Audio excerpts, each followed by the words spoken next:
Assalamualaikum, dear students. In this lecture, we are going to do brainstorming on modernity is an unending process. जब हम brainstorming की बात करते हैं तो brainstorming का एक तरीका जो बहुत कॉमन समझा जाता है वो ये है कि आप किसी भी टॉपिक को सेंटर में रखें और यानी आपने you have a paper, so आप अपनी आंसर शीट के ऊपर या जिस पेपर पे काम कर रहे हैं उसमें सेंटर में टॉपिक लिखें और फिर आप उस टॉपिक के बारे में सोचना शुरू करें. So आपके जहन में जौन से भी अल्फाज आते हैं, no matter how many words that are coming to your head, you are supposed to write all of them down.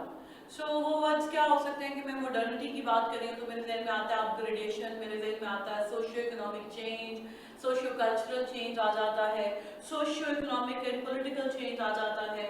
I am thinking about hunting and gathering society, I might be thinking about stone age, so I might be thinking about anything. So, एक brainstorming का तरीका ये होता है कि आपके जहन में जो कुछ आता जाए पर्टेनिंग टू दैट टॉपिक, आप उसके बारे में सोचें, उन अल्फाज को लिखें, उसमें से जो बहुत रेलेवेंट है उसको आप सॉर्ट आउट कर लेते हैं कि भाई ये चीज़ें इस कैटेगरी में फॉल करती हैं. और जब आप उसको सॉर्ट आउट कर लेते हैं तो आप उसी से पॉइंट्स बना के अपनी आउटलाइन तरतीब दे देते हैं. मेरा ब्रेनस्टॉर्मिंग का तरीका थोड़ा सा डिफरेंट है because I am myself a writer and I feel that the more organised a writer is, the better he or she can produce. So if I want to produce better and if I want to improve the quality of writing, also I want to manage time because paper में आपके पास 3 hours है ऐसे produce करने के लिए.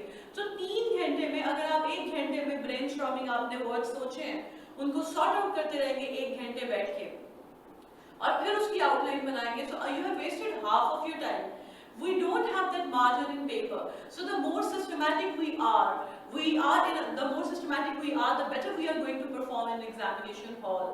So मैं उस चीज़ को जहन में रखती हूँ और मैं brainstorming का जो तरीका मेरा है, that is slightly different from traditional method of brainstorming, which asks you to write down the topic and then think about it. Focus करें, brain को storm करें और जो ideas आए brain में उनको आप pen down कर लें. My idea is slightly different, जो कि हमने पहले भी डिस्कस किया हुआ है जब हमने global village learning to live together पढ़ा था कि मैं कुछ पैरामीटर्स के ऊपर टॉपिक को लेके चलती हूँ. सो अगर आप उन्हीं पैरामीटर्स के ऊपर चलेंगे तो आपकी ज़िंदगी आसान हो जाएगी ताकि आप ज़्यादा बेहतर तौर पे और जल्दी आप टॉपिक को सॉर्ट आउट कर लेंगे. So, हमारे पास टॉपिक है modernity is an unending process. वो पैरामीटर्स जिनके ऊपर हम ब्रेनस्टॉर्मिंग करने वाले वो है who, what, when, where, why and how. Who is your key term?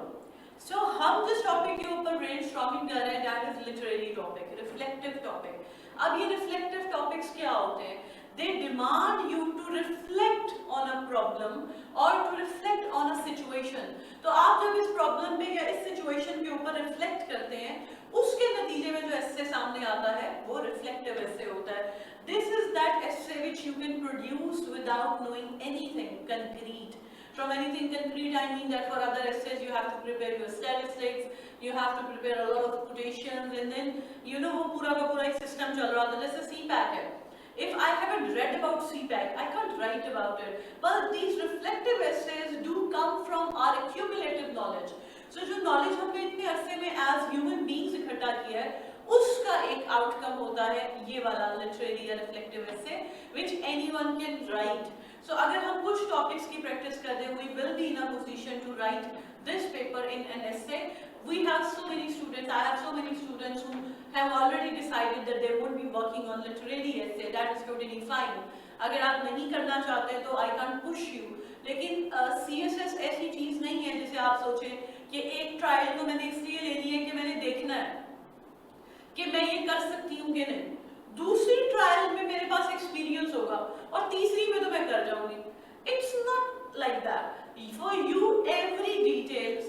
every trial, every attempt is very important. You can't take chances. और अच्छी बात ये है, इवन मेरे अपने बैच में इस दफा मेरे जो बच्चे हुए हैं उनमें से कुछ बच्चे, बल्कि ज्यादातर बच्चे, 6 बच्चे तो ऐसे हैं जिनकी मेडन अटेम्प्ट थी. And that is very important कि आप अगर किसी पेपर में जाके बैठ रहे हैं तो आप पहले इतने फोकस्ड हो, क्योंकि आखिर में आपको जो भी ग्रुप एलोकेट होगा, after that you must have that margin कि अगर खुदा ना खास्ता आपकी एलोकेशन अच्छे ग्रुप में नहीं होती तो आप उसको बाद में आपके पास एक चॉइस होनी चाहिए ग्रुप इंप्रूव करने के लिए। अगर आपने रिटन क्लियर कर लिया है और आपका इंटरव्यू क्लियर नहीं हुआ तो आपके पास एक अटेम्प्ट होनी चाहिए ताकि आप अगली सेकंड अटेम्प्ट में अपना इंटरव्यू क्लियर कर सकें। You can just go and see if you can do it और नॉट। तो ये लैक ऑफ एम्बिशन नहीं होना चाहिए। So I do understand that many of you have already decided that they won't be going for literary essay, but I urge you to try to write literary essay because this is pure essay. और 2019 का आपको paper पता है that was all literary and reflective. So topics को जिस तरह से लिखा गया था वो reflective था. Now how these topics are different from other topics is because of the fact that they don't give you a definite key term. यहाँ पे हमारे पास की टर्म है जो दूसरी ब्रेनस्टॉर्मिंग हम करेंगे which is it is dangerous to be right when the government is wrong। जब हम वो वाली ब्रेनस्टॉर्मिंग करेंगे तो उसमें मैं फिर आपको बताऊंगी कि जब की टर्म नहीं होती so how we have to decide कि इसके ऊपर ऐसे लिखना कैसे है। So right now we have this topic modernity is an unending process। हमारे पास इसमें who क्या है? So as we know कि who is the key term। So हमारी की टर्म है modernity। लिटरेरी ऐसे लिखने से पहले we have to decide कि modernity का मतलब क्या है, ये modernity क्या है। And mind you, this is not modernization।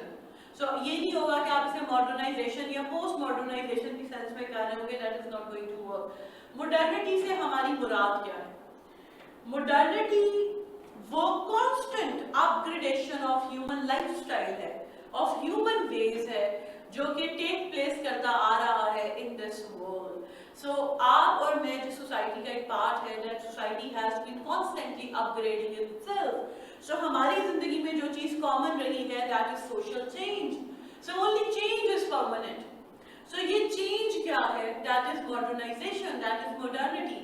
वैसे modernity को बेकन से भी रिलेट किया जाता है कि बेकन ने जो अपना पूरा का पूरा आइडिया दिया था कि जो हमारा ट्रेडिशनल नॉलेज होता है वो स्टैग्नेंट हो जाता है क्योंकि उसमें और चीजें ऐड नहीं होती। So we have to change the way we look at things. हमें उसे मॉडर्निटी लानी पड़ती है जिससे हम अपने सिस्टम को ग्रो करा सकते हैं। लेकिन उस सिस्टम के साथ प्रॉब्लम ये है कि वो एक अनएंडिंग प्रोसेस नहीं होगा। अगर हम बेकन की डेफिनेशन लेते हैं, अगर हम मॉडर्नाइजेशन की डेफिनेशन लेते हैं तो ये एक अनएंडिंग प्रोसेस की सेंस नहीं बनती क्योंकि ये अनएंडिंग प्रोसेस जो है ये शुरू से लेके आखिर तक है। सो ये हमेशा से हमेशा तक वाला प्रोसेस है। इसको अगर हमने समझना है तो हमें मॉडर्निटी की ज्यादा जनरल डेफिनेशन चाहिए। सो मॉडर्निटी जो है it's upgradation of the lifestyle that we have और the socio cultural system that human beings have. अब इसकी कोई वजह हो सकती है। सो मॉडर्निटी से मुराद अपग्रेडेशन भी है, अप टू द मार्क करना भी है, चेंज करना भी है, इवॉल्व करना भी है सोशियो कल्चरल सिस्टम को, ठीक है। लेकिन क्या मतलब कैसे, व्हाई दैट इज हैपनिंग? क्योंकि थीसिस स्टेटमेंट में दो चीजें हैं, whether you agree with the topic or not, and if you agree with it, what is your contention? क्या कौन सी बुनियाद है जिस चीज के ऊपर आप कह रहे हैं कि ऐसा है या ऐसा नहीं है? So why that is happening? Why this is an unending process? अब उसके different reasons हो सकते हैं different लोगों के लिए। Some people might say that because human beings are curious, so because they are curious, they are constantly creating one thing or another. So this modernity is an unending process due to unending thirst for knowledge. So that is possible। आप thirst for knowledge की बात कर सकते हैं, thirst for knowing more की बात कर सकते हैं, curiosity की बात कर सकते हैं, the unending human ability to contemplate की बात कर सकते हैं। But you need one reason, one big reason to justify your position on this topic, ठीक है? So ये आपका जो हमें thesis statement जो है वो आएगी what के अंदर, ठीक है? So who is your modernity, which is your key term, and what is your thesis statement? So मैंने यहाँ पे क्या किया कि मैंने एक thesis statement लिखी है।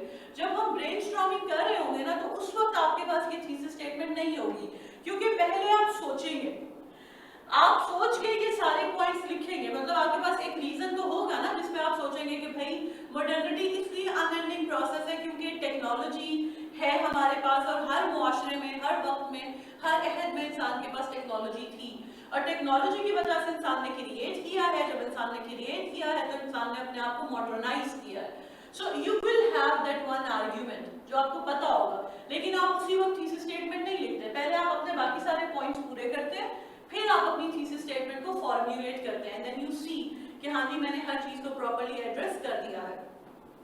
So I have just written down this statement, this thesis statement for you. Modernity is an unending process as human beings keep adding into their existing set of knowledge through discovery and invention, which lead to socio-cultural evolution of the human society that comprises of almost 7.8 billion people. ठीक है, so हमारे पास क्या है, modernity एक unending process है. I am agreeing with the topic, so I can also say modernity is not an unending process. So modernity will end one day. ये भी हो सकती है आपकी statement. अब ये अलग बात है कि ये statement गलत है, ठीक है? So modernity is an unending process. I agree with the topic. Why? So मैंने यहाँ पे as use की है subordinating conjunction. Because भी use हो सकता है. Because human beings keep adding into their existing set of knowledge. तो हम अपने एग्जिस्टिंग सेट ऑफ नॉलेज के अंदर मुसलसल इजाफा करते जाते हैं. कैसे करते हैं वो इजाफा? Through discovery and invention. So ये दो चीजें जिनके ऊपर हम इजाफा करते हैं, which lead to socio-cultural evolution of the human society, जिसके नतीजे में हमारे मुआशरे में क्या होता है? Socio-cultural evolution. ठीक है, अब आप मैं सोशियो-कल्चरल को ले रही हूँ क्योंकि मैं इसको बहुत ब्रॉडली जाके डिस्कस करूंगी. आप socio economic and political evolution भी कह सकते हैं. सो पॉलिटिकल सिस्टम को मैं इसमें शामिल नहीं करी because political system is itself so diverse that once you start writing it is going to take you hours कि आप उसको sum up कर सकेंगे. So political system के evolution की मैं बात नहीं कर रही, मैं social ways की बात करने वाली हूँ eventually, and obviously economy is a part of it. लेकिन socio-cultural में it is easier to sum up the whole discussion and to end it on a comprehensive point. वरना ऐसे में एक मसला ये होता है particularly reflective essay में कि आप इसको इतना ज़्यादा फैला देते हैं कि इसको इकट्ठा करना बहुत मुश्किल हो जाता है. The lead to socio-cultural evolution of the human society that comprises of 7.8 billion people. ये 7.8 billion people मैंने show off करने के लिए लिखा है. If you know some information like that you can share, but reflective essay के अंदर statistics जो होती हैं they are optional. लेकिन अगर कहीं पे fit हो जाए so that is very good कि आप उसको continue कर सकते हैं. This is my thesis statement. अच्छा, अब हमने जब who और what डिसाइड कर लिया तो when and where is very important. Literary essay के अंदर ये जो when and where है they are so important क्योंकि आपके जो लिटरेरी एसे होते हैं उनको ज्यादातर चलाने का तरीका ये होता है कि आप उसको क्रोनोलॉजिकली चलाएं. क्रोनोलॉजिकली चलाना ये होता है कि टाइम के साथ उसको उसी ऑर्डर में चला रहे हैं. सो जो चीज पहले आई होगी वो पहले होगी, जो बाद में आएगी वो बाद में होगी. तो आप एक टाइमलाइन के साथ चलते हैं, उससे जिंदगी आसान हो जाती है क्योंकि these essays are about human society and when we talk about human society then you and I do understand कि वो हमारे पास एक कई हजार साल का एक सफर है. तो उसके ऊपर जब हम एक बात करेंगे जिसको हमने मीनिंगफुल बनाना है, so we need an order. So वो ऑर्डर अगर टाइम का होगा तो बहुत ज्यादा हमारे लिए कन्वीनियंट हो जाएगा. तो क्रोनोलॉजिकली हम इस ऐसे को चलाएंगे और आप इसकी स्टेटमेंट देखें, modernity is an unending process. तो वो इसकी कंटिन्यूटी की बात कर रहा है कि ये एक चलता जा रहा है प्रोसेस और ये अनएंडिंग है. सो हमने उसको पीछे से चलते आएंगे, हम आज की बात करेंगे and we also have to talk about the future कि वो फ्यूचर में भी जा रहा है और वो ज्यादा जो है उसकी अभी खत्म नहीं हुआ, अभी भी वो प्रोसेस चलता जा रहा है. तो हम इसको क्रोनोलॉजिकली हैंडल करते हैं. When and where is very important in your literary essay क्योंकि आपने इसमें हमेशा से बात करनी है. So हम जब when and where की बात करते हैं, अगर आपका टॉपिक नेशनल हो, so when तो जाहिर बात है कि आप बात करते हैं इंडिपेंडेंस की, तो इंडिपेंडेंस के बाद से हम देख रहे होते हैं where is पाकिस्तान. अगर आपका टॉपिक इंटरनेशनल हो तो where is ग्लोबल, यानी अगर आपको आ जाता है ग्लोबलाइजेशन एंड नेशनलिज्म, सो आप जिसकी बात कर रहे हैं वो है पूरा का पूरा ग्लोब. पाकिस्तान कैन और can not be a case study. Pakistan में और may not be a case study in your essay. So हो सकता है कि आप पाकिस्तान की बात करें, हो सकता है कि आप पाकिस्तान की बात ना करें. That depends how you are going to write an essay. So आपने व्हेन एंड वेयर जो आपके होते हैं ये डिसाइड हो जाते हैं आपके टॉपिक में. लिटरेरी एसे के अंदर आपका व्हेन जो होता है वो है हमेशा से और जो आपका वेयर है वो है है ह्यूमन सोसाइटी। दैट्स व्हाई मैंने यहाँ पे जो ह्यूमन सोसाइटी का वर्ड लिखा था, this is very important and I am talking about a very large, huge, massive human society. That's why I included the number of people, because मैं बताना चाहती थी कि ये मुआशरा कितना बड़ा है, ठीक है, और उसके साथ ही इसमें डाइवर्सिटी आ जाएगी। सो हम बात कर रहे हैं इंसानी मुआशरे की। सो ये जो व्हेन एंड वेयर है, लिटरेरी एस्से के अंदर व्हेन और वेयर जो है ये आपके 500 वर्ड्स भी ले सकता है, 1000 वर्ड्स भी ले सकता है, ये डिपेंड करता है कि आप किस चीज की बात कर रहे हैं। सो अब हम जब इसकी बात करते हैं, so we are talking about past 10,000 years, ठीक है। सो हम जब बात करते हैं इंसानी सोसाइटी की और हमने पास्ट में जाना होता है, तो हम कुछ जगहों पे जा सकते हैं। जैसे हमारे पास है स्टोन एज, तो हम स्टोन एज से भी बात कर सकते हैं। हम बात शुरू कर सकते हैं हंटिंग एंड गैदरिंग सोसाइटी से, और हम बात शुरू कर सकते हैं ग्रीक सिटी स्टेट से। अब ये आपकी nature of the topic decide करेगा कि आपने किस चीज से बात शुरू करनी है, ठीक है। हम अगर हंटिंग एंड गैदरिंग सोसाइटी से बात कर रहे हैं, तो ये हमारी वही सोसाइटी है जिसमें हम बात कर रहे हैं कि इंसान जो है वो हंट करे और गैदर कर रहे हैं। स्टोन एज पे जब हम खासतौर पे स्टोन एज का वर्ड यूज करते हैं, तो हमारी मुराद ये होती है कि इंसान ने जो अपनी पहली चीजें बनाई थी वो स्टोन से बनाई थी। तो हम स्टोन को उठाते हैं और हम कहते हैं जी वो उसने आग जलाई स्टोन को वो करके, he rubbed two stones, flint stones together, और उससे हमारी जो थी वो आग बन गई, और इंसान जो था उसने वो तराश के जो थी जो दरख्त की शाखें थी उसको स्पीयर में चेंज किया, नेज़े में। इसी तरह हम बात करते हैं कि इंसान जो है उसने पत्थर को ऐसे तराशा कि हैंड एक्स बनी, ठीक है। सो हमारा थोड़ा सा जार्गन चेंज हो रहा होता है। हम यहाँ पे बात करने लगे वेयर में इंसान की जो थी हमारे पास 5 सोसाइटीज है, इसकी बात करने लगे। Hunting and gathering society, horticultural and pastoral society, agrarian society, industrial society and post industrial societies की। अब ये जो हमारे पास 5 सोसाइटीज हैं, इनकी हम जो बात कर रहे हैं ये इसलिए कर रहे हैं कि इन सारी सोसाइटीज में जो चीज चेंज हुई वो थी टेक्नोलॉजी। वो टेक्नोलॉजी जो इंसान इस्तेमाल कर रहे थे। सो टेक्नोलॉजी चेंज हुई, उसके बाद सब कुछ बदल गया। The way we were living, our lifestyle, our family system, everything changed because we changed the way, और we changed the way we were using things and और we created new ways of treating the same things, ठीक है। हमारे पास technology change हो रही थी। आपको इस लेक्चर के साथ एक बहुत अच्छा हैंडआउट भी मिलेगा, which is my selective readings. Selective readings मेरी कुछ सिलेक्शंस हैं किताबों में से, जो मैंने इसलिए सिलेक्ट की है कि अगर आप उतने शब्द पढ़ लें तो आपको पूरी बात समझ आ जाएगी। वो सिलेक्टिव रीडिंग आप पढ़ेंगे तो उसमें आपको लेंस्की का ये आइडिया मिलेगा कि सोशियो इकोनॉमिक एवोल्यूशन जो है वो टेक्नोलॉजी के बेस पे हुआ है, और उसने इन 5 सोसाइटीज को डिस्कस किया हुआ है विद रिस्पेक्ट टू टेक्नोलॉजी, ठीक है। सो आप इन 5 सोसाइटीज को पढ़ सकते हैं और आपको वहां पे बहुत कॉम्प्रिहेंसिव डिटेल मिल जाएगी कि ये कैसे चेंज आई है। हंटिंग एंड गैदरिंग सोसाइटी के अंदर इंसान जो थे वो हंट करते थे और गैदर करते थे। सो हमारे पास कोई तरीका नहीं था कि हम फूड को प्रिजर्व कर सकते होते। ये एक अलग बात है कि अगर गोश्त सूख गया और इंसान ने कभी खा के देखा और वो खाया गया, ठीक है। सो वो सूख गया, सूखने की वजह होगी धूप में बड़े बड़े सूख गया, इंसान ने खा के देखा होगा।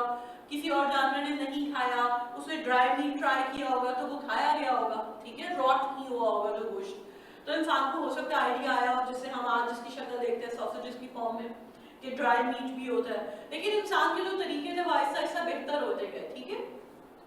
मिल के शिकार करना, ठीक है। हम जब हॉर्टिकल्चरल पेस्टोरल सोसाइटीज में जाते हैं तो इसमें इंसान जो है वो थोड़ी थोड़ी कोई चीज उगा ली। इंसान जो है वो जब तक जमीन जरखेज है वहां पर है, ठीक है, नॉमेड जिसे हम कहते हैं। पास्चर कहीं मिली तो वहीं पे रह रहे, फिर वो पास्चर खत्म हो गई, सूख गई, पानी खत्म हो गया, फिर दूसरी जगह पे चले गए। लेकिन ये भी हमारी रिलेटिवली सेटलमेंट्स थी हॉर्टिकल्चरल एंड पेस्टोरल सोसाइटीज में, जहां पे जाके इंसान चेंज हुए हैं, जहां पे जाके हमारा मुआशरे में एक रेडिकल चेंज आई है, वो agricultural societies, agrarian societies. Agrarian societies में आके क्या हुआ, दो इट इज बिलीव्ड के because we don't know how human beings came upon the idea of agriculture. So हम ये कहते हैं कि जी एग्रीकल्चर जो है just like fire, it was an accidental discovery. So इंसान ने जब एग्रीकल्चर को डिस्कवर किया, so suddenly we had surplus, we had everything in surplus. So food surplus में चली गई.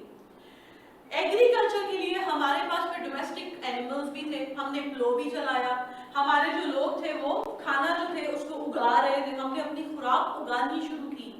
सो जानवर जो है वो हमसे पीछे इसलिए है क्योंकि जानवर आज भी हंट करते हैं, कुछ जानवर गैदर करते हैं, ठीक है. कुछ जानवर और परिंदे जो होते हैं वो एक चरागाह से दूसरी चरागाह में चले जाते हैं. इवन हमारे पास बर्ड्स ऑफ पैसेज होते हैं जो एक जगह से उड़ के दूसरी जगह चले जाते हैं क्योंकि वहां पे माहौल बदल जाता है.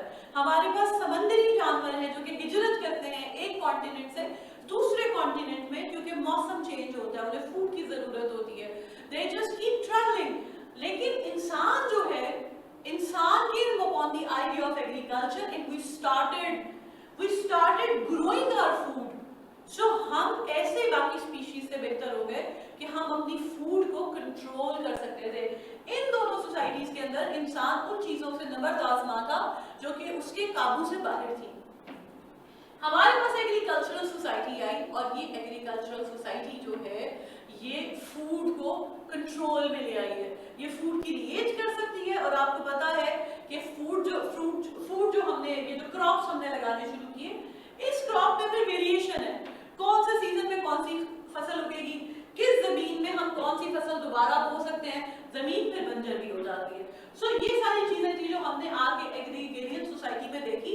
लेकिन यहाँ पे जिस चीज की ट्रायम्फ है वो है ह्यूमन लेबर. सो जो चीज सबसे अच्छी और सबसे वैल्यूएबल समझी जाती है वो है इंसान की मेहनत. तो हमें नजर आता है कि इंसान बहुत मेहनत कर रहा है और उस मेहनत के बाद जब हम इंडस्ट्रियल सोसाइटी में दाखिल होते हैं तो वहां पे एक बहुत बड़ी चेंज है हमारे पास, वो है वाटर एनर्जी. हमारे पास है स्टीम इंजन्स. सो सडनली हमारे पास वो चीजें आ गई जो कि इलेक्ट्रिसिटी से चल सकती हैं. और क्योंकि वो इलेक्ट्रिसिटी से चल सकती हैं तो हम ह्यूमन लेबर से मशीन की तरफ चले गए. सो अब जब हम मशीन की तरफ गए हैं, हमारे सामने इंडस्ट्रियलाइजेशन होती है जो 750 से शुरू हुई. तो वो 750 ऑनवर्ड्स हमें नजर आता है जो आज अमीर ममालिक है वो इसलिए क्योंकि वहां पे इंडस्ट्रियलाइजेशन हो गई.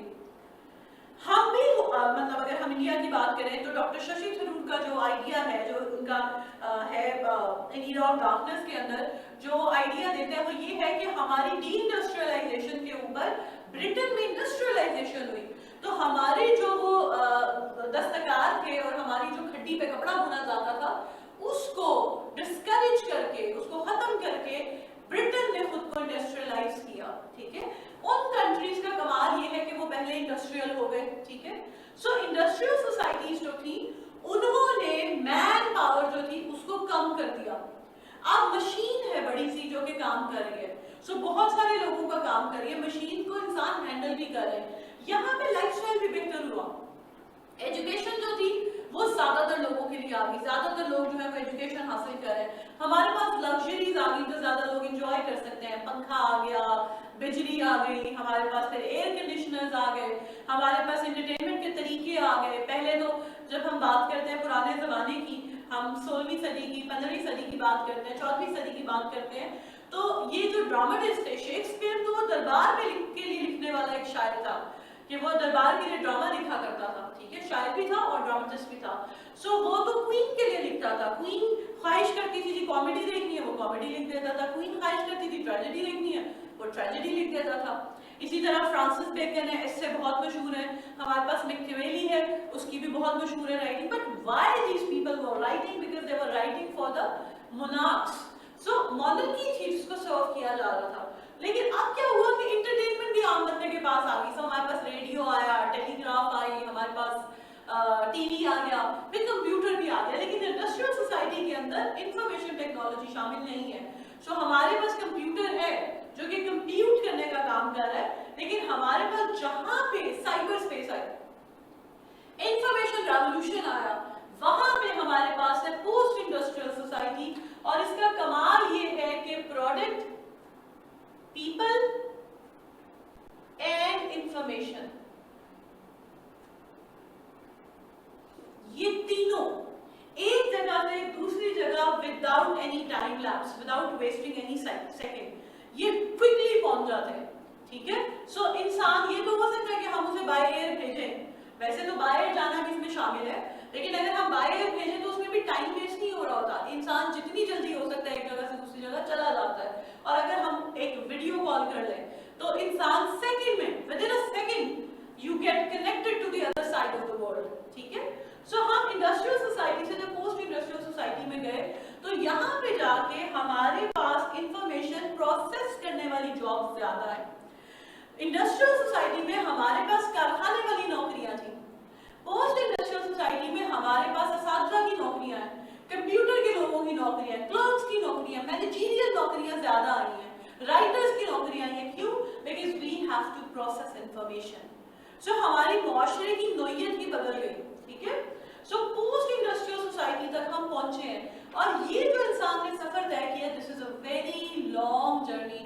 और कुछ मुआशरे अभी भी ऐसे मौजूद हैं जो कि इस एवोल्यूशन में, सोशल एवोल्यूशन में पीछे हैं। सो हमारे पास ऐसी कम्युनिटीज मौजूद हैं आज भी दुनिया में, पर्टिकुलरली अफ्रीका के अंदर, जो हॉर्टिकल्चरल एंड पेस्टोरल सोसाइटीज हैं। Even you know about Pakistan, that Pakistan is an agrarian economy.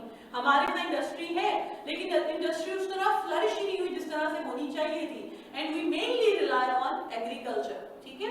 So societies जो है वो अभी भी आगे पीछे चल रही हैं, लेकिन एक एवोल्यूशन है जो कि इंसान ने collectively horticultural society, sorry hunting and gathering society से पोस्ट इंडस्ट्रियल सोसाइटी तक तय किया है, ठीक है। सो ये है हमारा वेयर, व्हेन एंड वेयर, क्योंकि वेयर में हम ग्लोबली बात करें तो this is across the world, this is happening to everyone and everywhere in the world, ठीक है। हम व्हेन एंड वेयर के बाद जाएंगे व्हाई पे और हाउ पे। Why and how are very important in literary essay, but of course ये व्हाई और हाउ जो है ये प्रॉब्लम की कॉजेज और सॉल्यूशन नहीं है, क्योंकि ये आपका प्रॉब्लम एसे नहीं है, ये लिटरेरी एसे है, इसकी एक थॉट की डायरेक्शन है। सो इसमें आपसे ये नहीं पूछा जा रहा कि कॉजेज क्या है और सॉल्यूशन क्या है, आपने एक आइडिया को एक्सप्लोर करना है। So why modernity is an unending process and how modernity is an unending process, how may you are going to talk about the process और why may you are going to discuss the reasons कि क्यों ऐसा हो रहा है, और how में आप कैसे modernity इस चीज को अचीव करेंगे। So why and how are also very important in our literary essay।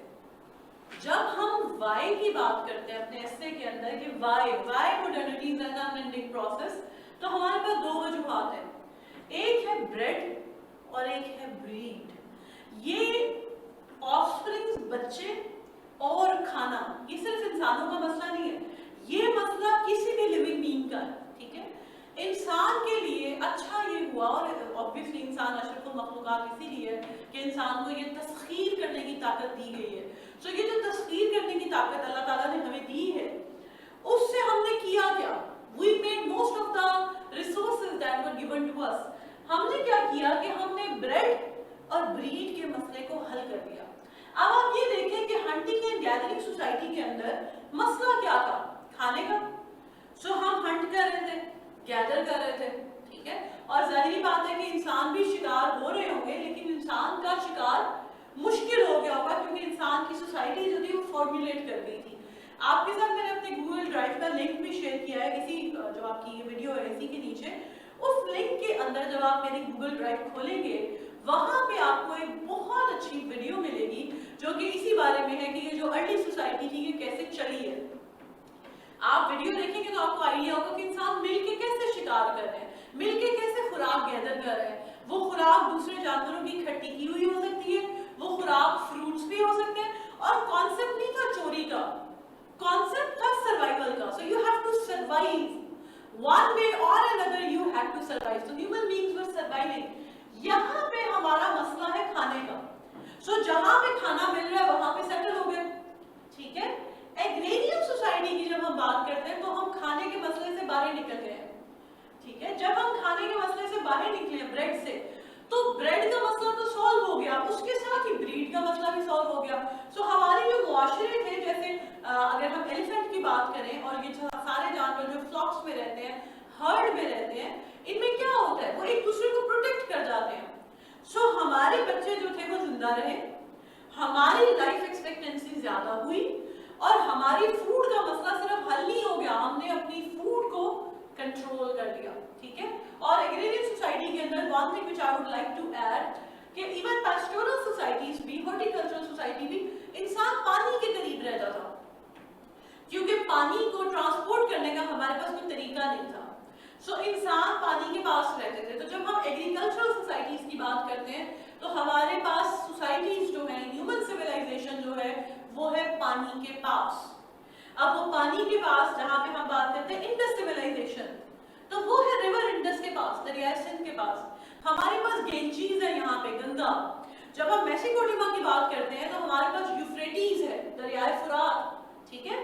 हम बात करें इजिप्ट की तो हमारे पास नाइल है, दरियाए नील। लंदन में, इंग्लैंड में हमारे पास थेम्स है। सो जितने पुराने शहर है वहां पे हमें दरिया मिलते हैं। सो एग्रीगेरियन सोसाइटी जो थी वो दरिया के किनारे थी, तो आपको अर्लियर जो शहर है वो दरिया के पास आबाद मिलते हैं, ठीक है। अब ब्रेड एंड ब्रीड का मसला जब हल हो गया, जिसे हम, अगर आप लोगों ने मैस्लो की हायरार्की पढ़ी हुई है, जो मैस्लो ने हायरार्की दी है इंसान की, वो जो डेवलपमेंट के लिए दी हुई है, उसमें जो पहली बात है वो ये है कि इंसान की फिजियोलॉजिकल नीड्स। तो अगर भूख और प्यास की जो इंसान की जरूरत है वो मिट जाए तो फिर इंसान की नीड है सिक्योरिटी की, उसको मुआशरे में सेफ फील करना होता है, ठीक है। वो फिर उसके 5 हायरार्कीज है जो आखिर में जाके सेल्फ एक्चुअलाइजेशन के ऊपर जाती है। सो पहला मसला तो खाने का था और नस्ल का था, जो कि हल हो गया। अब जब वो हल हो गया तो इंसान एक ऐसी क्रिएचर है who can think beyond body। सो हम बॉडी से आगे जाके सोच सकते हैं। जानवरों का ये होता है, they eat something and then they sleep, they are satisfied, they don't think, they don't contemplate। हम ये काम करते हैं। सो ऐसा नहीं होता, जानवरों की सेंसेस होती हैं, they do know कि तूफान आ रहा है, they can save themselves from the storm। वो तूफान के रास्ते से हट जाते हैं, बच्चों को लेके अपने घोंसलों में चले जाते हैं, गारों में घुस जाते हैं, जैसे भी वो सरवाइव करते हैं, they look for a shelter। लेकिन इंसान मौसम को उसके आने से पहले प्रेडिक्ट कर देता है, फोरसी कर लेता है। कैसे कर लेता है?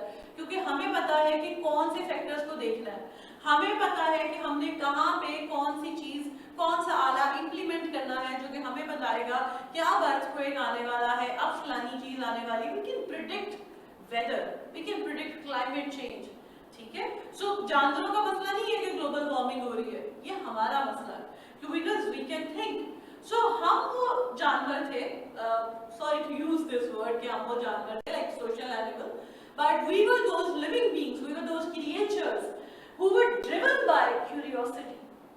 सो हम वो क्यूरियस लोग थे जो आसमान की तरफ मुंह करके सोचते थे कि ये जो चमक रहा है ये क्या है।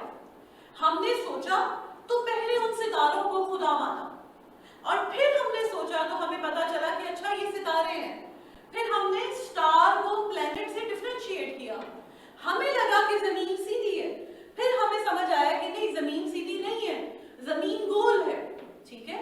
जमीन के गोल होने से उसके ओवल होने तक, जमीन के गिर्द सूरज के घूमने को जब हम समझते थे कि जमीन सूरज के गिर्द घूमती है, से लेके जमीन के अपने एक्सिस के गिर्द घूमने तक, ठीक है। हमने इतनी मैसिव ह्यूमन जो एक क्या कहना चाहिए पोजीशन है, we have this extensive human position of knowledge, और हमारे जहन जो है वो उस नॉलेज को एक्यूमुलेट करते हैं। और उससे जो ज्यादा इंटरेस्टिंग बात है, I actually love literary essays because they make me think about all that human beings have achieved in all these years. उससे भी जो बड़ी बात है वो ये है कि जो हमारा जेनेटिक मेकअप है वो सिर्फ हमारे वालिदैन से, हमारी शक्ल, हमारी जो बॉडी का की जो खास टेंडेंसी है, जो रिजेम्बलेंस है, हमारी जो बीमारियां हैं, सिर्फ हम वो इनहेरिट नहीं करते, वी आल्सो इनहेरिट नॉलेज। सो हम अपने बच्चों को अपनी नॉलेज भी उनको अपने डीएनए के साथ ही नॉलेज भी उनको इनहेरिट करवाते हैं। So how extraordinary is that. So हमने जब ये जो we were led by curiosity, so हम curious थे, we used to think, we were thinking about everything that was happening on this planet, we were thinking about it। अच्छा, कुछ चीजों के बारे में जब हम सोच रहे थे तो they were in our approach। तो अगर जमीन थी तो मैंने पत्थर को इंस्पेक्ट कर लिया, अगर पहाड़ लिया, जो चीज मिली मैं समझ गई। प्लांट्स ने तो मैंने प्लांट्स को ट्राई किया, कौन सा प्लांट है जिससे मेडिसिन में कुछ हो सकता है, कौन सा प्लांट है जिससे जख्म जो है वो जिससे जख्म को प्रोटेक्ट किया जा सकता है, कौन सा पौधा है जिसके पत्ते में लिखा जा सकता है। So we have so many चीजें जो कि हमें अवेलेबल थी जिनका हमने इस्तेमाल किया, but then there were things that were beyond our reach। उनके बारे में हमने क्या किया, हमने कंटेम्पलेट किया, मेडिटेट किया, स्पेक्यूलेट किया। सो हमारे पास ये सिस्टम आया पूरा फिलॉसफी का। हम माइथोलॉजी से शुरू होते हैं, वो पहली ह्यूमन मिथ्स जो नॉर्स मिथ थी कि खुदा जो है वो आसमानों में लड़ रहे हैं, ठीक है, और वो खुदा लड़ते हैं तो जब उनकी तलवार टकराती है तो उसमें से जो बिजली चमकती है, तो वो जो लोहा टकराता है उससे बिजली चमकती है। That was our explanation of thunder and storm. और जब तक खुदा लड़ना बंद नहीं करते थे तब तक सूरज नहीं निकलता था, बिकॉज वी नेवर न्यू कि ये मौसम कब ठीक होगा। सो जब हमें पता ही नहीं था, that was our explanation of the weather. So अब ये नहीं होता, अब हम खुदाओं को खुश नहीं करते, खुदाओं को भेंट नहीं चढ़ाते, हमारा खुदा का कॉन्सेप्ट चेंज हो गया है। सो हम वहदानियत की तरफ आए हैं, एक अल्लाह ताला की तरफ। अल्लाह ताला ने हमें पहले इस एवोल्यूशन के थ्रू परहैप्स तैयार किया ताकि हम इतने बड़े आइडिया को रिसीव कर सकें। सो वो जो हमारी अर्ली कंटेम्पलेशन थी, बल्कि हमारे अपने मजहब की इतनी खूबसूरत बात है कि इस्लाम की जब हम देखते हैं कि ये एक ऐसा मजहब है जो आपको दावत देता है कि सोचो, तुम्हारे सोचने के लिए आयात हैं, निशानियां हैं। तो ये एक ऐसा मजहब है जो हमें दावत देता है गौर व फिक्र करने की, ठीक है। सो हम कंटेम्पलेट करते थे, और जब हमने सोचा तो उससे रिलीजन बना। तो ये मैं जो पुरानी हमारे पास रिलीजन की फॉर्म है जो कि माइथोलॉजीज की शक्ल में है उसकी बात करें, हमारे पास मॉरल वैल्यूज बनी कि भाई मोरालिटी क्या है, किस मुआशरे में कैसे बिहेव करना है, कौन सी चीज एक्सेप्टेबल है। हमारे पास पॉलिटिकल सिस्टम बने, और आप ये देखिए ना हमारे पास पॉलिटिकल सिस्टम कितना एक्सपैंड हो गया कि हमारे पास मोनर्की थी, फिर हम देखें हमारे पास ह्यूमन राइट्स आ गए, कैसे सोशल कॉन्ट्रैक्ट की थ्योरी है हमारे पास, हम किस तरह से कहां पॉलिटिकल सिस्टम को चलाते हुए आज के सिस्टम में लाए हैं जहां पे हमने हर बंदे को वोट का राइट दे दिया कि जाओ जाके अपना जो फ्यूचर है, पॉलिटिकल फ्यूचर है, वो खुद डिसाइड करो, टेक योर ओन डिसीजन। सो हमारे पॉलिटिकल सिस्टम भी डेवलप होते गए। तो इंसान के अंदर ये दो चीजें थी, क्यूरियोसिटी एंड कंटेम्पलेशन। हमने इन दोनों चीजों का इस्तेमाल किया, और जब हमने इन दोनों चीजों का इस्तेमाल किया तो हमने क्या किया, हमने डिस्कवरी की। इंसान ने पहली चीज जो देखी वो थी डिस्कवरी, जो पहले पहले चीजें की, जैसे दो पत्थरों को रगड़ा, तो किन दो पत्थरों को रगड़ा कि उनमें से आग भरी, दैट वाज अ डिस्कवरी, ठीक है। जब हमने डिस्कवरी की उसके बाद हमारे पास इन्वेंशन आई। सो इन्वेंशन क्या है कि मेरे पास एक पत्थर है, अब मैं उस पत्थर को शेप कर रही हूं, तो मैंने हैंड एक्स बनाई उस पत्थर को शेप करके, ठीक है। अब वो हैंड एक्स है जो शिकार में मेरे काम आएगी, वो हैंड एक्स है जो कि जानवर की खाल उतारने में मेरे काम आएगी। अब आप देखिए इंसानी इन्वेंशन कितनी है कि we don't have a hair suit, तो हमारे पास वो बाल तो है नहीं हमारी स्किन के ऊपर, सो हमें पता है कि लिबास पहनना था। सो हमारे पास जो प्रिमिटिव इंसान भी है उसके भी रिकॉर्ड में हमारे पास वो जो खाल पहनी हुई है, वी वर सो इनोवेटिव।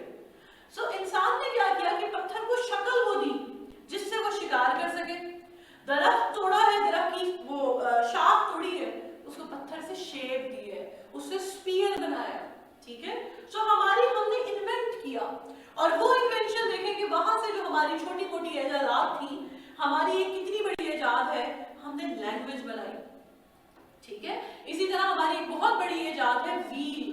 अगर आप सिर्फ व्हील की मिसाल दें इस एस्से के अंदर तो आपके पास इतना कुछ है लिखने के लिए कि आप व्हील से जाएं कम्यूट करने के ऊपर, ट्रांसपोर्टेशन के ऊपर, ट्रांसपोर्टेशन पे भी जा सकते हैं, व्हील पुल्ली वाले पे भी जा सकते हैं। आप व्हील को देखें तो व्हील वॉच के अंदर भी है, व्हील व्हीकल के अंदर भी है, और फिर हम व्हील के बगैर ही सफर कर लेते हैं। मतलब we have an aeroplane that flies with wheel, ठीक है। वी हैव एन हेलीकॉप्टर जिसमें व्हील तो नहीं लगे हुए नीचे, लेकिन उसके वो जो पर है वो ऐसे गोल गोल गोल घूम रहे हैं, वो एक सर्कल में घूम रहे हैं, ठीक है। तो चलो हम उसको 2D शक्ल मान ही लेते हैं कि उसमें वो जो सर्कल वाली एक शेप है कम से कम वो इन्वॉल्व होगी, व्हील नहीं है तो चलो it's okay. But then we reached, we embarked on an invention which is called rocket, which flies without wheel, जो हम उसको ऐसे पुश करते हैं कि वो यहाँ से हमारे ऑर्बिट से ही बाहर निकल सो ह्यूमन इन्वेंशन को आप किसी भी लेवल के ऊपर जाके किसी एक चीज को उठा के अपने पूरे एसे को एड्रेस कर सकते हैं कि उसकी अर्लियर शेप क्या थी और उसकी आज की शक्ल क्या है, उसी में आप मॉडर्निटी ले आएंगे। यानी अगर आप बात कर रहे हैं लैंग्वेज की, तो लैंग्वेज में मॉडर्निटी आ जाएगी कि भाई पहले लैंग्वेज कैसी थी, स्पोकन लैंग्वेज कैसी थी, रिटन लैंग्वेज हमने जब इजाद की तो रिटन लैंग्वेज तो पिक्टोरियल थी, या फिर लैंग्वेज के अंदर हम ट्रांजैक्शंस का हिसाब रखते थे, तो वो ट्रांजैक्शन वाली जबान से जिसमें हम कंप्यूटिंग किया करते थे, वहां से लेके हमारी आज की जबान जहां पे हमारे पास बाइनरी लैंग्वेज है। सो कंप्यूटर के लिए प्रोग्रामिंग आप अलग सीखते हैं, आपको कंप्यूटर की जबान अलग सीखनी पड़ती है। We have different languages in different parts of the world। तो दुनिया में 6000 से ज्यादा जबानें बोली जाती हैं, जबानें लिखी जाती हैं। हर जबान को लिखने का तरीका मुख्तलिफ है। हमारे पास ऐसे सर्च इंजन हैं जो डिफरेंट जबानों में ढूंढते हैं, हमारे पास ऐसे सर्च इंजन हैं जो कि हमारी लिखी हुई चीज को ट्रांसलेट कर देते हैं। हमारे पास ऐसी एप्लीकेशंस हैं जिसमें if I'm going to say something in Urdu, it can translate that into English। If I'm going to say something in English, it can translate that into Chinese, French or any other language। हमने जबान को कितना develop किया है, invention and discovery. जबान written जो language है that is an invention, हमने इन्वेंट किया जबान को। अगर आप इन्वेंशन को ऐसे नहीं लेते और आप इन्वेंशन को मशीनरी में लेके जाना चाहते हैं, even that is totally fine. आप इन्वेंशन में मशीनरी की बात नहीं कर सकते।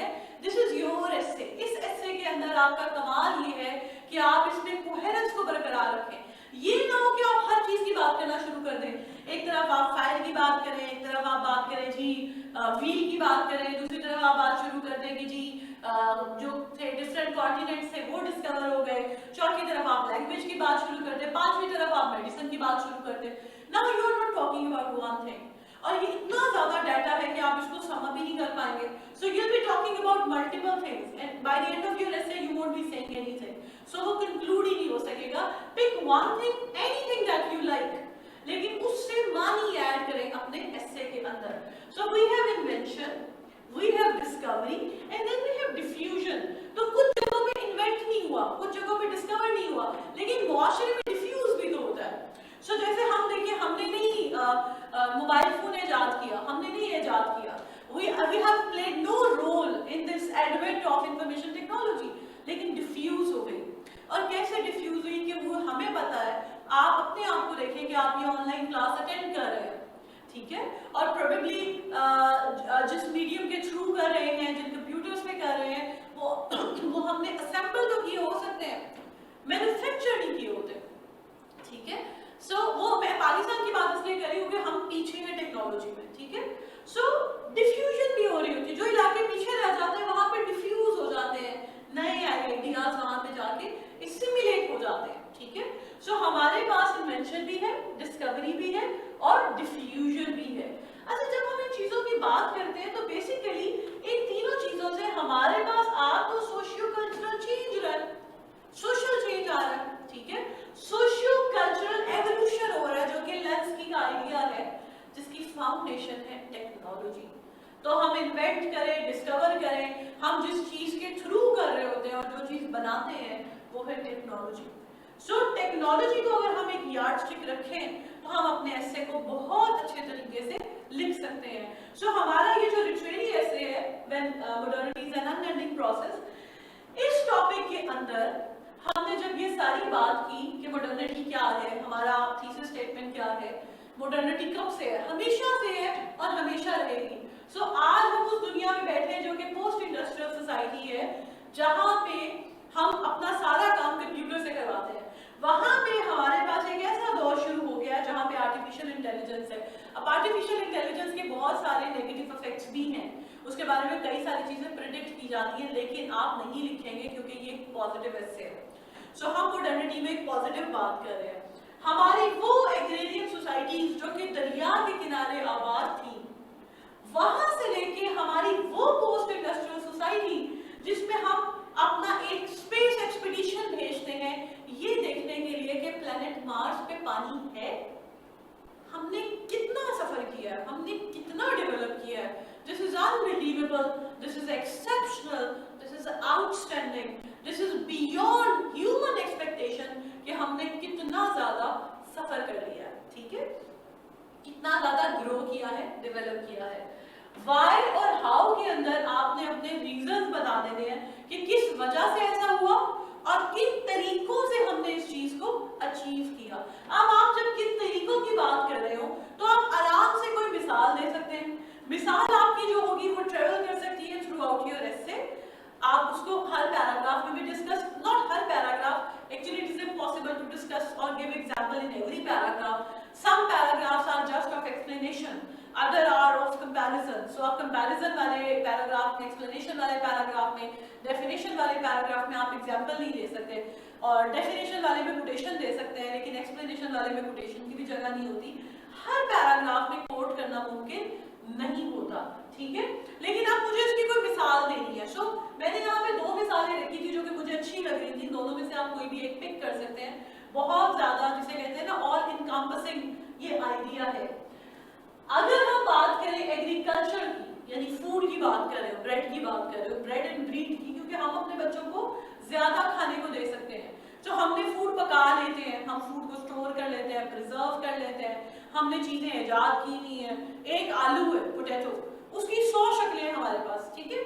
सो हम ने फूड को मैनिपुलेट किया है, ठीक है, अपने सर्वाइवल के अंदर, जो कि which has actually made a difference, और ये काम किसी भी जानवर ने नहीं किया। So they gather food, they can gather food, they can, वो जो बेयर होते हैं वो हाइबरनेशन में चले जाते हैं, but they can cook their food, we can cook our food. Hunting and gathering society में फूड को हंट करते थे, फूड को गैदर करते थे। Then we have agricultural society. अब एग्रीकल्चरल सोसाइटी में हमारे पास सरप्लस फूड आया। जब फूड ज्यादा हो गया तो हमने क्या किया कि हमने फूड को दूसरी सोसाइटी को दिया, दूसरे लोगों के साथ फूड को बार्टर कर लिया, ठीक है। फूड के लिए ही हमें करेंसी भी चाहिए थी, ठीक है। सो वो करेंसी क्योंकि उस वक्त तो हमारे पास नहीं थी, लेकिन हमने ये जो आइडिया था चीजों को एक्सचेंज करने का, ये आइडिया डेवलप हो गया, ठीक है। अच्छा, फिर हमारे पास सीजनल क्रॉप्स थी। सीजनल क्रॉप्स थी तो हम सीजनल क्रॉप को स्टोर करते थे, हमारे पास फर्टिलाइजर आ गए जो कि हमारी जो क्रॉप है उसकी ग्रोथ को बेहतर कर देते थे, जानवरों को खत्म कर देते थे, जो हमारे पास रोडेंट्स थे और इंसेक्ट्स थे उनको खत्म कर देते थे। हमारे पास इस तरह की चीजें आ गई, हमारे पास पेस्टिसाइड्स आ गए। फिर हमारी सिर्फ सीजनल फूड्स नहीं थी कि हमने सीजनल क्रॉप को उगाना है, हमारे पास प्रिजर्वेशन ऑफ फूड शुरू हुई। ये बहुत रैपिड एकदम से चेंज आपको नजर आ रहा होगा, इसमें बीच में आप पॉइंट्स ऐड करेंगे, लेकिन ये मैं आपको दिखाने के लिए बता रही हूँ कि हमारा जो फूड का मसला था कि हंटिंग एंड गैदरिंग सोसाइटी में हम खुराक ढूंढते थे, वहां से हम पहुंचे प्रिजर्विंग फूड के ऊपर कि हम अपने खाने को प्रिजर्व करते हैं, महफूज करते हैं, और उसके बाद हम पहुंचे टेकिंग फूड इनटू स्पेस कि हम अपने सैयारे से दूसरे सैयारे पे चले जाते हैं और खाना एक ट्यूब में डाल के ले जाते हैं और हम उस ट्यूब से खाते हैं। अच्छा, दैट इज नॉट इनफ। जो हम खाते हैं उसमें हमें न्यूट्रिशियस वैल्यू का पता होता है, हमें पता है कि भाई 1200 कैलोरीज जो है वो हमें एक बंदे को एक दिन में चाहिए। हमारा मोटे और पतले होने का स्टैंडर्ड है, we have a body mass index. तो जानवरों में तो ऐसा नहीं होता कि वो एक दूसरे की हेल्थ को ऐसे देखते हैं, हमें पता है कि किस बीमारी में क्या खाना है, किस बीमारी में क्या नहीं खाना, क्या खाने से क्या होता है। So how we can predict all these things? हम अपने फूड पैटर्न को देख सकते हैं। We have dietitians जो कि खाने के बारे में आपको बताते हैं, ठीक है। डिफरेंट सीजन्स के साथ हम खाना खाते हैं, हम आउट ऑफ सीजन खाना उगा लेते हैं, हम उन ममालिक में वो फल खा लेते हैं जो वहां पे उगते ही नहीं है। तो ये सारी चीजें एक सिस्टम के तहत चल रही हैं जो कि मॉडर्निटी की वजह से इवॉल्व हुआ है, and we have learned all these things. So हम अपनी फूड की शेप को बदल चुके हैं, हमारी फूड अब जो आती है वो प्रिजर्व्ड होती है। सो आपको आलू की एक शक्ल मिलती है जो कि आपको चिप्स के पैकेट में मिलती है जो कि प्रिजर्व्ड है, और वो दैट इज सेफ, और उसके ऊपर एक डेट लगी है जो हमने प्रेडिक्शन की है कि भाई इस तारीख तक खा लें, ठीक है। सो हमारे पास वही चावल है, उसी चावल से सीरियल बना हुआ है, उसी चावल से हमने बच्चों का सीरियल और बनाया, बड़ों का सीरियल और बनाया। सो हमारे पास हर चीज की कई कई कई शक्लें हैं, ठीक है। सो हमने अपनी फूड को भी डेवलप किया है। ये वाला एस्से जो आपका है modernity is an unending process, ये वाला एस्से आप बहुत आसानी से इसके कॉन्सेप्ट को ड्रॉ कर सकते हैं रसल के essays ideas that have helped mankind में से। वो एस्से बहुत अच्छा है, उसमें जहाँ पे उसने प्री हिस्टोरिक और हिस्टोरिक की बात की है। प्री हिस्टोरिक में जहाँ पे उसने मेरा ख्याल है लैंग्वेज की बात की थी, then he had fire, domestication of animals, और आई थिंक फिर राइटिंग था, डोमेस्टिकेशन ऑफ एनिमल्स के बाद था fertility rites, and then he had writing, कि हमने ये प्री हिस्टोरिक टाइम्स में ये चीजें थी, और हिस्टोरिक टाइम्स के अंदर आके फिर वो आगे दीगर जो दूसरे फैक्टर्स हैं उनकी वो बात करता है। सो वो जो उसका शुरू का सारा पार्ट था, that was actually very important and very relevant, आप उसको यहाँ पे रिलेट कर सकते हैं, क्योंकि एग्रीकल्चर के साथ ही हमारी डोमेस्टिकेशन ऑफ एनिमल्स आती है, कि हमने अपने जानवर को डोमेस्टिकेट कैसे किया है, और फिर डेयरी प्रोडक्ट्स भी आ जाती है कि हम उनको कहाँ से कहाँ ले गए। So we are in this part of the world where we are in this time in history when we can actually you know, दूध की भी 100 शक्लें हैं, तो हमारे पास चीज भी है, कर्ड भी है, बटर भी है, then we have dry milk, powder milk, उसकी भी 100 शक्लें हैं, टी व्हाइटनर है। So there are so many ways in which we have changed our food, ठीक है।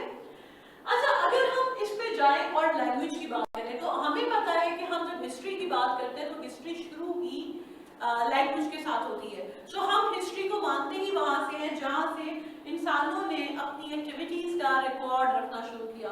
So we have this prehistoric times. Prehistoric times के अंदर हमारे पास कोई रिकॉर्ड मौजूद नहीं है, we can only contemplate, we can only say कि भाई maybe perhaps they did this, perhaps they did that. हमारे पास हिस्ट्री का रिकॉर्ड ही लैंग्वेज से शुरू होता है, जो कि स्पोकन भी थी, ठीक है, जिसमें से हम एक दूसरे को आइडियाज जो थे वो ट्रांसफर कर रहे थे। Then we have writing. Initially जो राइटिंग थी वो थी पिक्टोरियल, तो तस्वीर थी हमारे पास, तस्वीर से बातचीत चल रही थी कि हमें केव मैन जो है वो केव के अंदर वो हमें एक पिक्टोरियल रिकॉर्ड छोड़ के जाता है कि ऐसे ऐसे हुआ था, जो हम उससे डिड्यूस करते हैं कि उसकी जिंदगी कैसी होगी।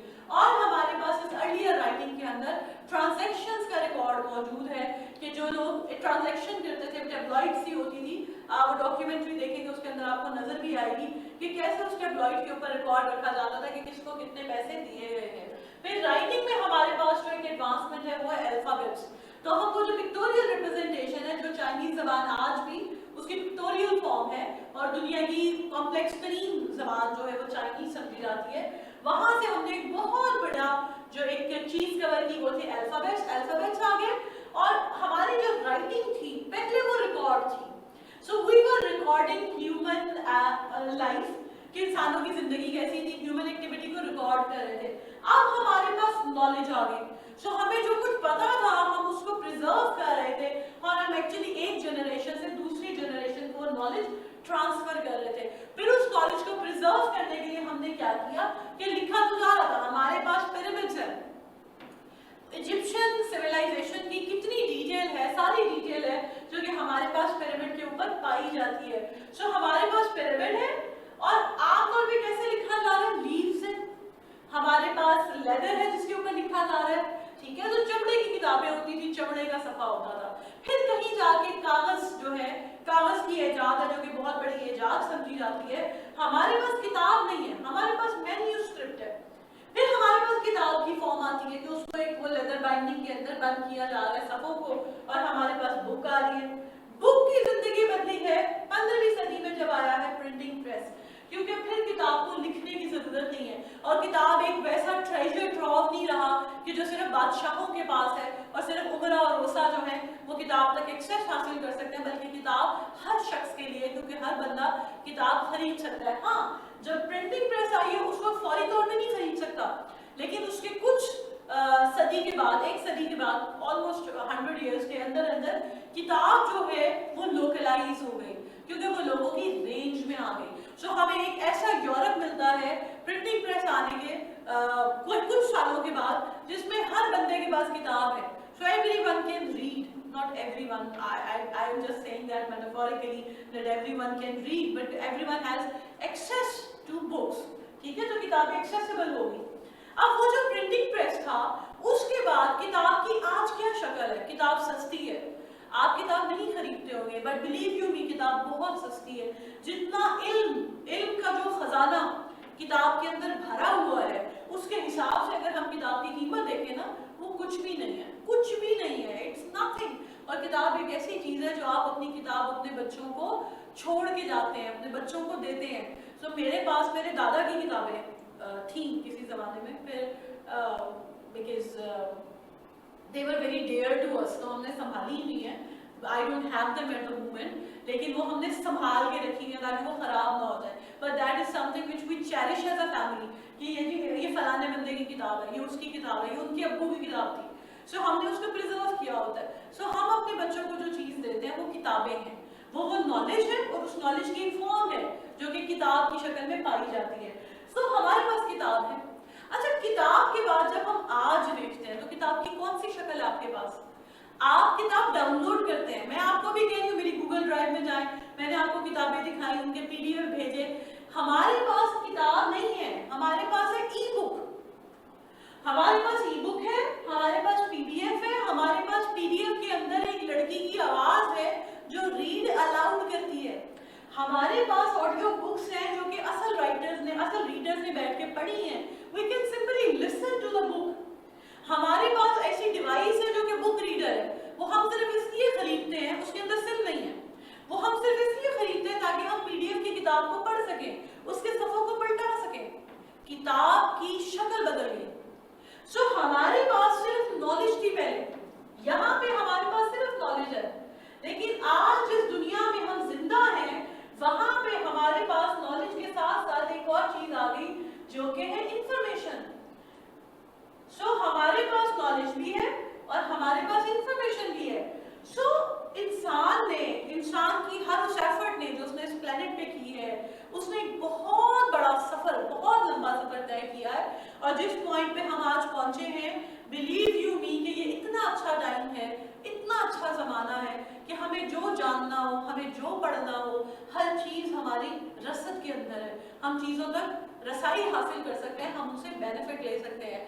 आप मेरे पास नहीं है, लेकिन आप मेरे मुल्क के किसी भी गोशे में बैठे हुए मुझसे राब्ता कर सकते हैं, वीडियोस को देख सकते हैं, मेरी वीडियोस को नहीं, आप किसी की भी वीडियोस को देख सकते हैं, किसी से भी इल्म हासिल कर सकते हैं। These things were impossible when we look at the Greek society, और हमारे पास वर्ड है स्कूल, तो स्कूल का मतलब था लेजर, और स्कूल में एरिस्टोक्रेट्स के बच्चे जाते थे, आम बंदा तो सोच नहीं सकता था, डार्क एजेस तक आम बंदे की रसाई नहीं थी स्कूल में। हमारे पास जब डार्क एजेस का एंड आता है तो पेजेंट्स के बच्चे जो है वो स्कूल जा रहे हैं, लेकिन वो स्कूल इसलिए जा रहे हैं ताकि वो बेसिक जो उनकी रिलीजियस एजुकेशन है उसको हासिल कर सकें। एजुकेशन को डेमोक्रेटाइज होने में टाइम लगा है, और हम एक ऐसे अहद में जिंदा है जहाँ पे हर चीज हमारी एक्सेस के अंदर पाई जाती है।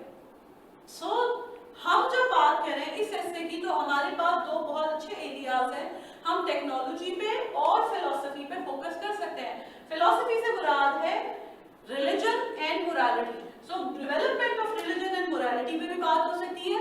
मुझे जाती तौर पे लगता है कि उसके साथ भी हैंडल करना इस ऐसे को मुश्किल हो जाएगा, तो अगर आप सिर्फ टेक्नोलॉजी पे फोकस कर लें तो ये बहुत अच्छे तरीके से आप ऐसे कर सकते हैं, और अगर आपकी पॉलिटिकल साइंस की नॉलेज एडिक्वेट है तो आप सिर्फ फिलॉसफी के ऊपर भी फोकस कर सकते हैं, जिसमें आप ये बताएंगे कि जो इंसान के आइडियाज हैं वो डेवलप होते गए हैं with the passage of time.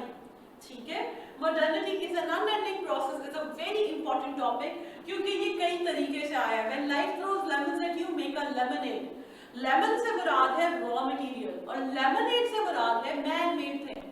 सो आपको जिंदगी ने रॉ मटेरियल दिया है, नेचर ने रॉ मटेरियल दिया है, आपने उसमें मैन मेड इंटरवेंशन की है। सो हमने लेमन से लेमनेड बनाया, दैट इज आल्सो मॉडर्निटी। आपको इससे आता है search for truth. Search for truth आप और मैं क्यों करते हैं? Because we are led by curiosity, और ये सर्च फॉर ट्रूथ है जो हमें मॉडर्निटी की तरफ लेके गई है। सो ये जो टॉपिक है ये ओवरलैप होता है। One thing which you are supposed to always remember, I am telling you this thing कि जी ये टॉपिक्स ओवरलैप होते हैं। इसका मतलब ये नहीं है कि modernity is an unending process के अंदर आप कोट करेंगे कि when life throws lemons at you make a lemonade, आप कोट नहीं करते, या when life throws lemons at you make a lemonade के अंदर आप कोट करेंगे hence modernity is an unending process. आप सीएसएस के टॉपिक्स को कोट नहीं करते, ना ही आप मेंशन करते हैं सीएसएस के टॉपिक्स को। ये अंडरस्टूड सी बात है कि वो टॉपिक्स जो हैं वो ओवरलैप होते हैं। अब आपका काम ये है कि हमने इस टॉपिक को डिस्कस किया है, ब्रेनस्टॉर्मिंग की है, आपने इसके ऊपर मुझे ऐसे लिख के दे रहा है जिसके लिए मटेरियल आपके पास मौजूद है। ठीक है, एक और चीज जो मैं आपके साथ शेयर करना चाहती हूँ, आपके नोट्स के अंदर जो आपको ऑलरेडी प्रोवाइड की गई है, let me read that thing for you. आपको जो नोट्स दिए गए हैं, इन नोट्स के अंदर, क्योंकि यहाँ पे लाहौर में अकेडमी के अंदर आई गिव दिस फाइल, और इस फाइल के अंदर मैंने जितनी चीजें की हुई हैं वो लिखी हुई हैं। आपको थीसिस स्टेटमेंट के नोट्स मिले थे। सो थीसिस स्टेटमेंट वाले नोट्स के अंदर मेरी अपनी लिखी हुई थीसिस स्टेटमेंट्स थी कुछ, जो मैंने आपको दी थी, जिसमें था gender equality is a myth, frailty the name is women, feeding the billions, modernity is an unending process, all those glitters are not gold। इसमें आपके पास थीसिस स्टेटमेंट है, modernity is an unending process. तो एक ये thesis statement तो मैंने अभी लिखी थी, क्योंकि मैं आपको बता रही थी, तो मैंने ये थीसिस आपको मैंने बताना था, तो मैंने थीसिस स्टेटमेंट अभी लिखी थी। दूसरी थीसिस स्टेटमेंट जो लिखी हुई है वो यहाँ पे है, which is more comprehensive, तो मैंने कहा आपके साथ शेयर कर लूं। With their unquenching thirst to know more, human beings have been constantly discovering the natural world around them, a quest which has enabled them to develop a parallel human world where everything from food to shelter to environment is as per their taste and desire। The process of developing, यहाँ से आपकी thesis statement exactly शुरू होती है। The process of developing, improving and upgrading the existing social setup, whether on philosophical or scientific ideas, has persuaded and is still persuading humans to explore the universe a little more। Modernity, the theoretical and technological advancement of human civilization, helps one in understanding the unending, unceasing curiosity of mankind that has led to groundbreaking ideas and head-spinning inventions। So, ये वो thesis statement है जो कि already मैंने लिखी हुई थी। ये एक और थीसिस स्टेटमेंट है जो कि आपके साथ इस एस्से के लिए मैंने लिखी है, शेयर की है। ये थोड़ी सी ज्यादा डायरेक्ट है, प्रिसाइज है। This is also correct, this one is also correct. You are going to make your own thesis statement which I hope would also be correct. So हम अपनी थीसिस स्टेटमेंट्स बना सकते हैं, अपने आइडियाज दे सकते हैं। मैंने यहाँ पे लैंग्वेज की बात की है, एग्रीकल्चर की बात की है। आप चाहें तो इसकी जगह आप मेडिसिन की बात कर सकते हैं कि मेडिसिन जो है वो कैसे इवॉल्व की है और इंसान की जो फिजियोलॉजिकल नीड्स है उनको कैसे एड्रेस किया है। तो वो सोचना कि कोई बीमार कैसे हो गया, हमारे पास ब्लैक डेथ है, प्लेग है, विच क्राफ्ट है, कंजम्पशन है, बीमारियों के नाम नहीं थे, खौफ था, और खौफ के साथ ही सुपरस्टिशन था, पता नहीं था कि कोई क्यों बीमार हुआ है। वहां से लेके आज, यानी पहले कभी इंसान को इम्प्यूट कर देते थे, ठीक है, तो कोई चीज काम नहीं करा वो जिस्म का हिस्सा काट देते थे, ठीक है। लेकिन अब क्या होता है कि अगर कोई चीज हिस्सा काम नहीं करता तो हम उसको ठीक करने की कोशिश करते हैं, हम आर्टिफिशियल लिम्स लगा देते हैं, हम ऑर्गन्स ट्रांसप्लांट कर देते हैं। हमारे पास बीमारियों के नाम हैं, बीमारियों की वजूहात हैं, हमें पता है कि हमारे जानवरों को कौन सी बीमारियां होती हैं, हमारे पास अद्वियात मौजूद हैं। हम कैंसर को अगर वो अर्ली स्टेजेस में हो तो कर्टेल कर सकते हैं, क्योर कर सकते हैं। लेटर स्टेज में हो तो हमें पता होता है कि कैंसर हो गया है। We know, we understand our body, we know what we are doing, we know what we are going through। और ये कमाल मॉडर्निटी की वजह से हुआ है, because we have been constantly upgrading our lifestyle and our system of knowledge and the society to which we belong। So हमने इसे constantly upgrade किया है। This is a very good essay and I hope कि मैंने इस सारे डाटे के लिए जितनी मेहनत की है, you would be in a position to understand the topic and you would definitely write your essay and send it to me। Thank you so much. I'll see you in another lecture.